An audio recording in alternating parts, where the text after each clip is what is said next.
Hello viewers, welcome to Sukanta sir classes. আজকের ভিডিওতে আমরা আলোচনা করব ভারতের ভূগোল এর বাছাই করা 30টি কোশ্চেন নিয়ে।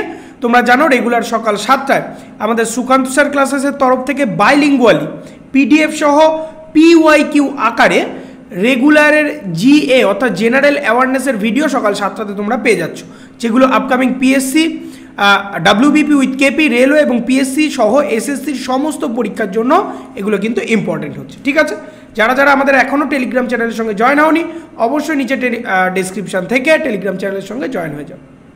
তো সবার প্রথম আমরা দেখে নিই আমাদের ক্লাস রুটিনটা।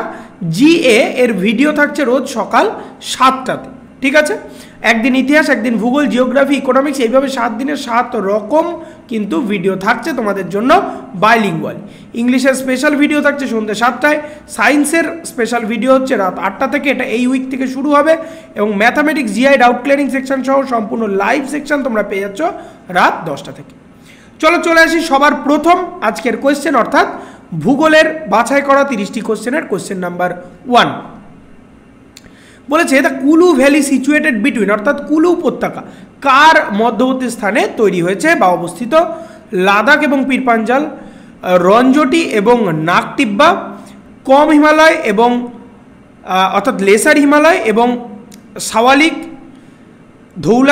ধৌলাধর এবং পীরপাঞ্জাল, মানে কোন জিনিসটা কোন দুটোর মাঝখানে কুলু উপত্যকা অবস্থিত?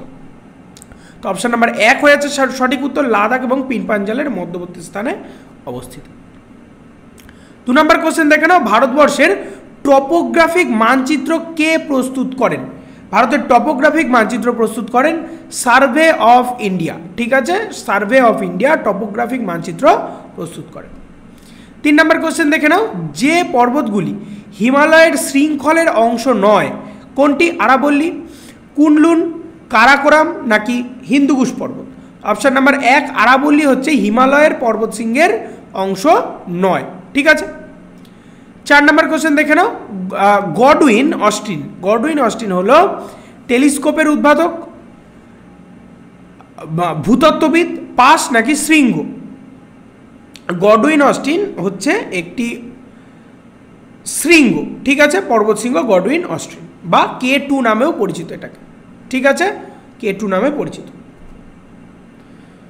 বা K2 সম্বন্ধে আরেকটা কথা বলে দিই, পৃথিবীর সর্বোচ্চ উচ্চতম শৃঙ্গের পর্বতী, মানে 2 নং উচ্চতম শৃঙ্গ K2 বা গডউইন অস্টিন। ঠিক আছে, 3 নম্বর কোশ্চেন চলে আসো, ভারতের মূল ভূখণ্ডের অক্ষাংশের মধ্যে কার মধ্যে মানে বিস্তৃত ভারতের মূল ভূখণ্ডটি কোন অক্ষাংশের মধ্যে অবস্থিত? তো অপশান নাম্বার 1 হয়ে যাবে সঠিক উত্তর, 8 degree 4 minute north, 37 degree 6 minute north, এর মধ্যেখানে রয়েছে ভারতের মূল ভূখণ্ড। ঠিক আছে, 6 নম্বর কোশ্চেন দেখে নাও, পক প্রণালী কোন দেশের সঙ্গে ভারতকে আলাদা করেছে? পাকিস্তান, ইন্দোনেশিয়া, বাংলাদেশ নাকি শ্রীলঙ্কা? তো অপশান নাম্বার 4 হয়ে যাচ্ছে শ্রীলঙ্কা। ভারতের মানচিত্র যদি দেখো এইরকম, যদি নিচের দিকটায় মানচিত্র হয় তো এইরকম জায়গায় রয়েছে শ্রীলঙ্কা, এবং এই জায়গাটা রয়েছে কি পক প্রণালী। ঠিক আছে, এরকম জায়গায় রয়েছে পক প্রণালী। ঠিক আছে, এরকমভাবে ভারতটা উঠছে। ওকে, এই ধরনের যে কোয়েশ্চেন অ্যান্সারগুলো এগুলো কিন্তু সম্পূর্ণ PYQ সেকশন চলছে তোমাদের জন্য, যেগুলো আপকামিং 2024-এ যে পরীক্ষাগুলো রয়েছে সেগুলোর জন্য কিন্তু খুবই ইম্পর্টেন্ট হচ্ছে। ঠিক আছে, 7 নম্বর কোয়েশ্চেন দেখে নাও, ভারতের স্ট্যান্ডার্ড টাইম বা IST এবং গ্রিনউইচ গড় সময় বা GMT এর মধ্যে সময়ের পার্থক্য কি? মানে IST এবং GMT এই দুটোর মধ্যে সময়ের পার্থক্য কতক্ষণের? তো এই দুটোর মধ্যে সময়ের পার্থক্য হয় 5 ঘন্টা 30 মিনিটের। ঠিক আছে, 5.5 ঘন্টার সময়ের পার্থক্য থাকে। 8 নম্বর কোশ্চেন দেখে নাও, বলা হয়েছে নিচের কোনটি অবিসংবাদিত ভারতীয় ভূখণ্ডের সর্বোচ্চ শৃঙ্গ? মাউন্ট এভারেস্ট, কাঞ্চনজঙ্ঘা, নন্দাদেবী নাকি নাঙ্গা পর্বত? তো অপশান নাম্বার 3 হয়ে যাচ্ছে সঠিক উত্তর, নন্দাদেবী। ঠিক আছে, 9 নম্বর চলে আসো, পালাঘাট নিচের কোন রাজ্যে যোগ দিয়েছে? পালাঘাট কোন রাজ্য দুটোকে যোগ দিয়েছে? সিকিম এবং পশ্চিমবঙ্গ, মহারাষ্ট্র, গুজরাট, কেরালা, তামিলনাড়ু নাকি অরুণাচল প্রদেশ এবং সিকিম? অপশান নাম্বার 3 হয়ে যাচ্ছে সঠিক উত্তর, কেরালা এবং তামিলনাড়ুর সংযোগ হচ্ছে পালাঘাট পর্বত দিয়ে। 10 নম্বর কোশ্চেন দেখো, বলেছে পলক প্রণালী, এইখানে পলক প্রণালী বা পক প্রণালীও বলা হয় এটাকে। ঠিক আছে, পক প্রণালী নিচের কোন দেশের মধ্যে অবস্থিত? ভারত, পাকিস্তান, ভারত, শ্রীলঙ্কা, এই পাকিস্তান শ্রীলঙ্কা, ইন্ডিয়া শ্রীলঙ্কা নাকি পাকিস্তান এবং ইরান? সঠিক উত্তর হয়ে যাচ্ছে 3 নাম্বার, অর্থাৎ ইন্ডিয়া এবং শ্রীলঙ্কার মাঝখানে পকপ্রণালী রয়েছে। এরপর দেখো 11 নম্বর কোশ্চেন বলেছে পশ্চিম উপকূলের উত্তর অংশ কি নামে পরিচিত? পশ্চিম উপকূলের উত্তর অংশ করমণ্ডল উপকূল, মালাবার উপকূল, কোঙ্কণ উপকূল নাকি উত্তর সরকার উপকূল নামে পরিচিত? তো সঠিক উত্তর হয়ে যাচ্ছে অপশন নাম্বার 3, কোঙ্কণ উপকূল নামে পরিচিত। 12 নম্বর কোশ্চেন দেখো ভারতীয় উপদ্বীপ ব্লকের মধ্যে উচ্চভূমি দিয়ে গঠিত হয় পাললিক এবং উচ্চভূমি গঠিত হয় কোন শিলা দ্বারা? পাললিক এবং রূপান্তরিত শিলা, আগ্নেয় নাকি এবং পাললিক শিলা, আগ্নেয় এবং রূপান্তরিত নাকি শুধুমাত্র পাললিক শিলা দ্বারা? তো অপশন নাম্বার 3 হয়ে যাচ্ছে সঠিক উত্তর, আগ্নেয় এবং রূপান্তরিত শিলা দ্বারা গঠিত হয়। 13 নম্বর কোশ্চেন দেখো বলেছে গুরু শিখর শৃঙ্গ কোন রাজ্যে অবস্থিত? রাজস্থান, গুজরাট, মধ্যপ্রদেশ নাকি মহারাষ্ট্রে অবস্থিত? তো অপশন নাম্বার 1 হয়ে যাচ্ছে আমাদের সঠিক উত্তর, গুরু শিখর হচ্ছে রাজস্থানে অবস্থিত। ভারতের প্রধান ভূমি 8 ডিগ্রি 4 মিনিট নর্থ এবং ড্যাশ অক্ষাংশের মধ্যে প্রসারিত, মানে একদিকে রয়েছে 8 ডিগ্রি 4 মিনিট, আর একদিকে কত হবে ভারতের মূল ভূখণ্ডটি?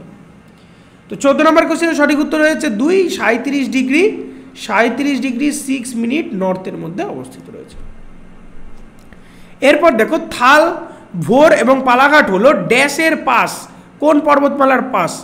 পশ্চিমঘাট, পূর্বঘাট, ধৌলাধর রেঞ্জ নাকি মহাভারত পরিসরের রেঞ্জ?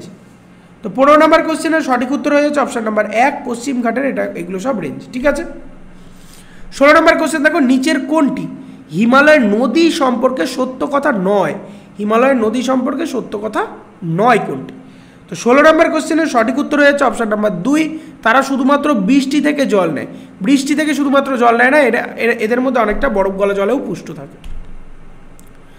17 নম্বর কোশ্চেন দেখো ভারতের সর্বোচ্চ শৃঙ্গ কোনটি? কর্নেট, নন্দকোট, নন্দাদেবী নাকি কেটু বা গডউইন অস্ট্রিন? তো অপশন নাম্বার 4 হয়ে যাচ্ছে কারেক্ট অ্যান্সার, কেটু বা গডউইন অস্ট্রিন, এটা হচ্ছে ভারতের সর্বোচ্চ শৃঙ্গ। যদিও অ্যাকচুয়ালি যদি তুমি দেখতে চাও ভারতের ম্যাপটা তো আমরা এইরকমভাবে আঁকি এখনো পর্যন্ত ওপর দিকটা, কেটুটা যেখানে অবস্থিত, অ্যাকচুয়ালি ভারতের ম্যাপ কিন্তু এইরকম হয়ে গেছে, কারণ এই দিকটা বেশিরভাগটা চীন দখল করে নিয়েছে এবং এই দিকটা পিওকের অংশ, ঠিক আছে, পিওকের অংশ হয়। এবার এই দিকটা যদি পিওকের অংশ হয়, এটা পিওকের মধ্যে কিন্তু রয়েছে কি তোমার হচ্ছে কেটু পর্বত, অর্থাৎ অরিজিনালি দেখতে গেলে ভারতের মধ্যে পুরোপুরি কবজাটা নেই, কিন্তু যদিও মানচিত্রে এরকমভাবে যেহেতু আঁকা হয় সেহেতু বলা হয় ভারতের সর্বোচ্চ শৃঙ্গ হচ্ছে কেটু, ঠিক আছে। স্যাডেল পিক আন্দামান এবং নিকোবর দ্বীপপুঞ্জে অবস্থিত। স্যাডেল পিক কোথায় অবস্থিত? গ্রেট নিকোবর, মধ্য আন্দামান, ছোট আন্দামান মানে লিটিল আন্দামান নাকি নর্থ আন্দামানে অবস্থিত?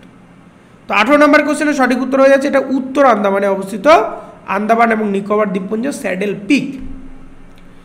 19 নম্বর কোশ্চেন দেখে নাও ভারতের আয়তন পাকিস্তানের চেয়ে কত গুণ বড়? ভারতের অবস্থান পাকিস্তানের চেয়ে 4 গুণ বড়, ঠিক আছে। সম্পূর্ণ যে কোশ্চেনগুলো নিয়ে আলোচনা করছি সবগুলোই কিন্তু সিজিএল, সিএইচএসএল সহ এমটিএস এবং রেলওয়ে সব পরীক্ষাগুলো থেকে কোশ্চেন অ্যান্সার তুলে তোমাদের জন্য নিয়ে আসছি উইথ এক্সপ্লেনেশন, ঠিক আছে, যেগুলো আপকামিং 2024-এর পরীক্ষাগুলোর জন্য কিন্তু খুবই ইম্পর্টেন্ট।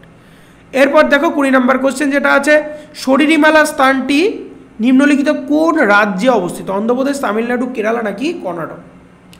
তো 20 নম্বর কোশ্চেনের সঠিক উত্তর হয়ে যাচ্ছে অপশন নাম্বার 3, কেরালাতে অবস্থিত। 21 নম্বর কোশ্চেন দেখে নাও বলেছে কোন হিমালয় শৃঙ্গকে সাগর মঠ বলা হয়? নাঙ্গা পর্বত, ধৌলাগিরি, মাউন্ট এভারেস্ট নাকি কাঞ্চনজঙ্ঘা?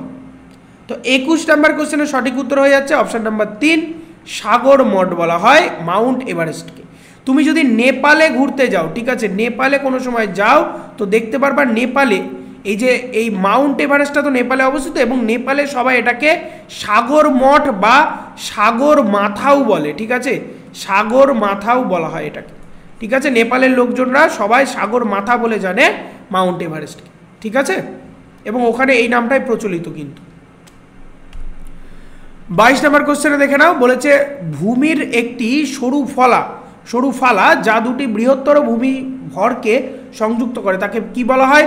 প্রণালী, উপদ্বীপ, কেপ নাকি ইস্থমাস? তো সঠিক উত্তর হয়ে যাচ্ছে অপশন নাম্বার 4, ইস্থমাস বলা হয়। এরপর দেখো চুনাপাথরের কঙ্কাল গঠনকারী ক্ষুদ্র সামুদ্রিক প্রাণী বলা ক্ষুদ্র সামুদ্রিক প্রাণীকে কি বলা হয়? ক্ল্যামিটোমোনাস, ফোরামিনিফেরা, প্রবাল প্রাচীর নাকি ডায়াটম? তো সঠিক উত্তর হয়ে যাচ্ছে অপশন নাম্বার 3 প্রবাল প্রাচীর। 24 নম্বর কোশ্চেন দেখো, বলেছে উপদ্বীপ ভারতের সর্বোচ্চ পর্বতশৃঙ্গ। উপদ্বীপ ভারতের সর্বোচ্চ পর্বতশৃঙ্গ কোনটি? আনাইমুদি, দেবদত্তা, মহেন্দ্রগিরি নাকি নীলগিরি? তো সঠিক উত্তর হয়ে যাচ্ছে অপশন নাম্বার 1 আনাইমুদি, আনাইমালাই পর্বতের আনাইমুদি। 25 নম্বর কোশ্চেন দেখো না, বৃহত্তর হিমালয়কে অন্যথায় কি বলা হয়? হিমাদ্রি, সহদ্রি, আসাম হিমালয় নাকি শিওয়ালিক? তো সঠিক উত্তর হয়ে যাচ্ছে অপশন নাম্বার 1 হিমাদ্রি হিমালয় বলা হয়। 26 নম্বর কোশ্চেন দেখে নাও, ভারতের সর্বোচ্চ জলপ্রপাতটি কোন রাজ্যে অবস্থিত? অন্ধ্রপ্রদেশ, আসাম, মহারাষ্ট্র নাকি কর্ণাটকে অবস্থিত? সঠিক উত্তর হয়ে যাচ্ছে এটি হচ্ছে কর্ণাটকে অবস্থিত। 27 নম্বর কোশ্চেন দেখো, নিচের কোনটিকে ইয়ং ফোল্ড মাউন্টেন বলা হয়? ইয়ং ফোল্ড মাউন্টেন কি কোনো একটা ভঙ্গিল পর্বত এরকম ভাঁজপ্রাপ্ত হয়ে যদি জিনিস তৈরি হয়, ঠিক আছে, পরিষ্কার করে বোঝা যাচ্ছে জাস্ট কোনো একটা বৃহত্তর এলাকা প্রচণ্ড চাপের কারণে দুদিক থেকে ভাঁজপ্রাপ্ত হয়ে মাঝখানটা উঁচু হয়ে পর্বতের আকার নিয়েছে, ঠিক আছে। আরাবলি, নীলগিরি, হিমালয় নাকি বিন্দু, কোনটার কথা বলা হয়েছে? তো অপশন নাম্বার 3 হয়ে যাচ্ছে সঠিক উত্তর, এটা হচ্ছে হিমালয়কে ভঙ্গিল পর্বত বলা হচ্ছে। 28 নম্বর কোশ্চেন দেখে নাও, ভারতের সর্বোচ্চ মালভূমি কোনটি? ভারতের সর্বোচ্চ মালভূমি হচ্ছে লাদাখ মালভূমি, ঠিক আছে। হিমালয়ের পূর্ব নাম কি ছিল? নামচা বারোয়া, অন্নপূর্ণা, কাঞ্চনজঙ্ঘা নাকি মাউন্ট এভারেস্ট? তো হিমালয়ের পূর্ব নাম ছিল অপশন নাম্বার 1 নামচা বারোয়া। আজকের শেষ কোশ্চেন 30 নম্বর কোশ্চেন দেখে নাও, মেটামরফিজম শিলা পরিবর্তন করে গঠন, টেক্সচার উভয়ই নাকি প্রকৃত রাসায়নিক গঠনের পরিবর্তন হয়? তো 30 নম্বর কোশ্চেনের সঠিক উত্তর হচ্ছে অপশন নাম্বার 3, অর্থাৎ গঠনেরও পরিবর্তন হয় এবং টেক্সচারেরও পরিবর্তন হয়। এই ছিল আজকের 30টা বাছাই করা কোয়েশ্চেন তোমাদের জন্য। ভিডিও ভালো লাগলে অবশ্যই লাইক করে সাবস্ক্রাইব করে বেল আইকন প্রেস করে রাখো, তোমাদের কমেন্ট করো, যার যা কোয়ারিস আছে অবশ্যই শেয়ার করো। আর যারা এখনও টেলিগ্রামের সঙ্গে জয়েন হয়নি অবশ্যই নিচে ডেসক্রিপশন থেকে টেলিগ্রামের সঙ্গে জয়েন হয়ে যাও সমস্ত ভিডিও PDF নোটিফিকেশনগুলো পাওয়ার জন্য। খুব ভালো করে পড়ো আর পড়তে থাকো সিলেকশনের জন্য।